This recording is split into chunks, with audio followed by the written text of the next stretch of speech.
یہ شیعت کی عید ہے۔ میں کئی دفعہ سال کے بعد تقریباً ادھر ضرور ذکر دہرا دینا کہ اس رات کا تصور اسلام نال دین نال شریعت نال نہیں،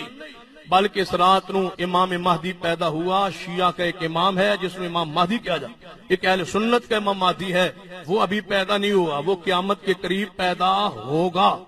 اور اس کائنات نو انصاف عدل بھرے گا۔ ایک شیعہ کے امام مہدی کا تصور ہے کہ وہ امام پیدا ہو چکا، ہونے کے بعد آسمان پہ چلا گیا تھا، وہاں سے 40 سال کا ہو کے آ گیا، پھر غار ایران میں داخل ہو گیا، قرآن اصلی ساتھ لے گیا اور فاطمہ الزہرا کا تابوت لے گیا اور کئی جناب آثار لے گیا، وہ اندر داخل ہو گیا۔ قیامت کے قریب وہ باہر نکلے گا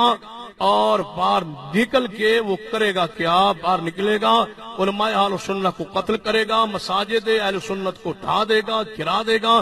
پھر مدینہ پاک جائے گا، روضہ رسول کو توڑے گا اور رسول اللہ برہنہ حالت میں باہر نکلیں گے، نعوذ باللہ، مہدی کے ہاتھ پہ بیعت کریں گے، ابو بکر صدیق کو عمر کو باہر نکالے گا، ان کو درخت کے ساتھ الٹا لٹکائے گا، ان پر حد زنا جاری کرے گا، پھر امی عائشہ کی قبر کو کھودے گا، امی عائشہ کو باہر نکال کے درخت کے ساتھ لٹکا کے ماں عائشہ کو کوڑے مارے گا۔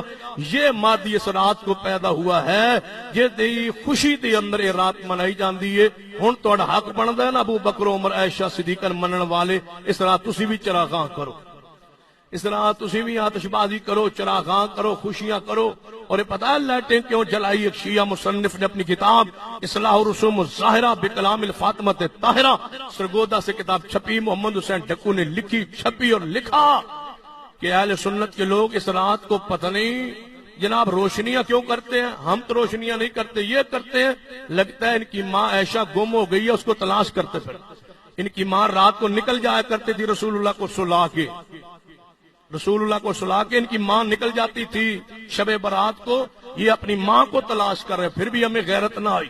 پھر بھی ہمارا ایمان جوش میں نہ آیا، جذبات میں ہم نہ آئے، پھر بھی ہم نے یہ رات منانے کی کوشش کی۔ اس رات کا اسلام کے ساتھ، دین کے ساتھ، شریعت کے ساتھ، پھر سن لو، اسلام دین شریعت کے اس رات کا کوئی تعلق نہیں ہے۔ یہ ساری فضیلت ليلۃ القدر کو حاصل، یہ سارے مقام ليلۃ القدر کے ہے، یہ سارے فیصلے ليلۃ القدر کے، وہی ہے لیلہ مبارکہ، وہی ہے ليلۃ القدر۔ کوئی شب برات اسلام میں نہیں ہے، لہذا اپنے آپ نے ایمان کو، اپنے عقیدے کو، اپنی غیرت کو بچائے۔ یہ رات اگر تجربہ کرنا ہوئے، رات امام برگاہ اجرات